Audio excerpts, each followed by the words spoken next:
Anna Kendrick directs, stars in Woman of the Hour trailer about true story of a serial killer on a dating show. Anna Kendrick makes her directorial debut with a chilling thriller based on a true story. Netflix shared the first teaser trailer for Woman of the Hour on Tuesday, September 17, a film inspired by the story of Rodney Alcala, a real-life serial killer in the 1970s. Kendrick, 39, stars as Bachelorette Cheryl Bradshaw, who appeared on a dating show called The Dating Game.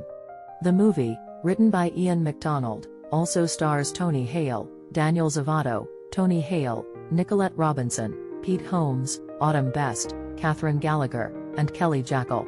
A synopsis for the movie teases the stranger-than-fiction story of an aspiring actress in 1970s Los Angeles and a serial killer in the midst of a years-long murder spree, whose lives intersect when they're cast on an episode of The Dating Game. Speaking with Entertainment Weekly, Kendrick admitted directing had her feeling as terrified as I've ever been about, frankly, anything. But in getting there, I think there was something about the movie overall that I found compelling, the Pitch Perfect star said. I was aware that while I liked the character, I was way more interested in the movie as a whole. Kendrick was originally attached to star and produce. But as often happens with movies, it was just taking forever, and the pieces weren't coming together. And when they did finally have a start date, they had no director, according to the actress, and of course, the whole 2 years, I'm sitting there going, well, if it were a me movie, this is how I'd do it. But it's not, so it's not my call, she told EU. I just got so excited about the idea of taking this script that I loved so much and shaping it in the way that I saw it. Kendrick also told the outlet she wants the film to convey why more often than not, there is nothing you can do, no matter how smart you are, no matter how careful you are, to protect yourself from someone who wishes to harm you. I was thinking about how even very subtle victim blaming is baked into our culture, she said. Even the most well-meaning people will say things like, yeah, you really just got to pay attention to those early red flags, which is not a nightmare of a thing to say, but man, woof. Woman of the Hour, which premiered at the 2023 Toronto International Film Festival, is on Netflix October 18. Woman of the Hour first look, Anna Kendrick on absolutely terrifying but rewarding directorial debut. Anna Kendrick has a history of making good first impressions. Her first starring role, the 1998 Broadway musical High Society, earned her a Tony nomination at 12. When she made her big screen debut a few years later in Camp, she was nominated for Best Debut Performance at the Independent Spirit Awards. And after scoring her first box office hit with Twilight, she was nominated for an Oscar at 24 for Up in the Air.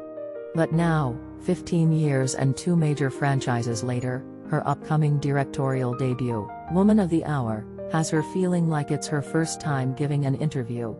When she connects with Entertainment Weekly over Zoom to discuss the true crime period piece for our fall movie preview, the actor, singer, and author, known for her quick wit and casual confidence, is out of her body nervous. That's how much this means to her. I'm really having the experience of like, wow, you think I'd been doing this for 15 years or something? She says, fighting back tears. I think I am just so I love the movie so much, and I want to do it justice. Also, I guess just being in a new job title means I feel like I've never done this before. It's a fair point, but when audiences watch the film, out October 18, they'll be hard-pressed to find signs of a first-time director. Kendrick navigates the material with the deft hand of a veteran filmmaker, a feat made all the more challenging by the harrowing true crime elements of the script.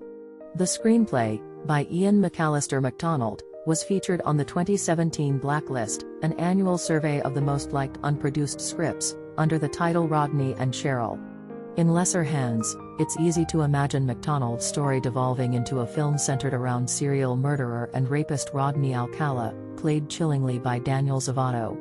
In a stranger-than-fiction twist, Alcala actually appeared on and won The Dating Game in 1978. His prize, a date with the episode's Bachelorette, Cheryl Bradshaw, played by Kendrick, never materialized. Bradshaw found him too creepy. After his appearance on the show, he killed at least 3 more women before he was finally caught. In the film, Nicolette Robinson's Laura, a friend of one of his victims, plays an instrumental role in his arrest. I think I was aware of the story in the way that I have found about 50% of the population to be aware of the story, which is to say, oh yeah, I heard about that, Kendrick says. And really, what we've heard is once upon a time, there was a very violent, dangerous murderer who went on the dating game. But once I signed on to direct and I got to dive into some research and make tweaks, to me, the fact that he went on the dating game is the least interesting part of the story. Instead of focusing the film on Alcala's brazen appearance on the show, she says, we got to use the dating game as this framing thematic device about, how do you know who is a safe person and who is not? Under Kendrick's direction, Woman of the Hour walks a narrow line, carefully avoiding the salacious pitfalls of other true crime films while refusing to shy away from the horror of Alcala's acts and the culture that allowed him despite numerous tips over many years to murder at will. At first glance, the subject matter might seem dark for an actor known for her comedic and musical talents. But Kendrick is a perfect fit for the plucky Bradshaw, a smart, hard-working actor struggling to prove herself and preserve her dignity amid the rampant misogyny of 1970s Hollywood. Part of the joy and, yes, humor, of the movie is watching Bradshaw, who reluctantly appears on the Body Game show in a last-ditch bid to kickstart her acting career, flip the script on the sexist host, Tony Hale, and reduce the macho bachelors, aside from Alcala, ironically, into stammering man-babies. Even Kendrick's decision to direct the project, which she describes as almost an accident, makes sense for a woman who once cited Gavin de Becker's The Gift of Fear, a book that urges readers to trust their instincts and recognize the predictable patterns of violence, as her favorite self-help book. In a near-literal description of what would become a scene from her new movie, Kendrick told The New York Times in 2016 that if men were required to read the book, maybe they would understand why women reject their advances in poorly lit parking lots. It's not because we're bitches, it's because we don't want to get murdered. Recalling how she ended up in the director's chair, Kendrick explains that she was attached to star and produce Woman of the Hour for 2 years, but as often happens with movies, it was just taking forever, and the pieces weren't coming together. And then, way too quickly, out of nowhere, you have a start date. And in our case, we had a start date and no director. We spent maybe 48 hours trying to find somebody to jump on board quickly. And we were certainly not looking at first-time directors. The idea would be to find someone experienced enough to get $2 and a roll of duct tape and make a movie. The notion that she might be the woman for the job hit her like a bout of indigestion. I just found myself having this absolutely terrifying thought. It was physically bubbling up, and I kept trying to shove it back down, which was like, well, what if I pitched myself to direct the movie? When her co-producers asked if she was serious, she remembers, I was very much like, oh, no. I can't think of any movie of mine that, if the beginning was around the corner and we didn't have a director, I would have raised my hand. In a move that would make de Becker proud, Kendrick trusted her gut. I think there was something about the movie overall that I found compelling, she says. I was aware that while I liked the character, I was way more interested in the movie as a whole.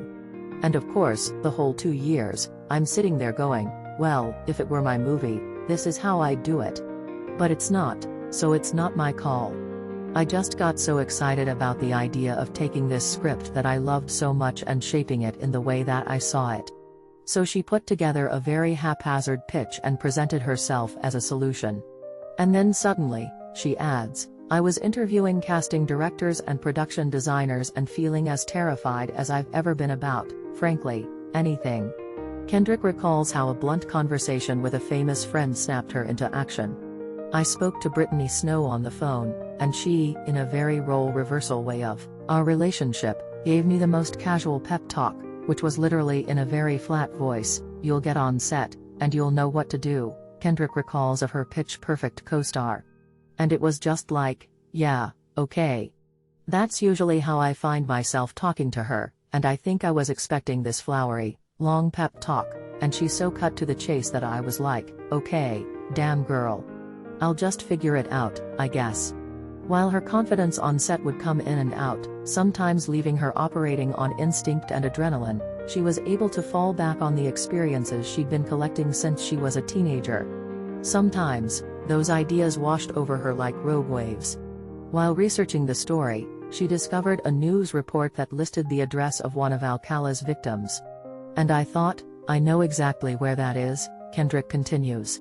I had this awful feeling. Oh my God, he broke in through her window, and she was on the ocean. She would have been hearing the ocean. And something about that just ruined me.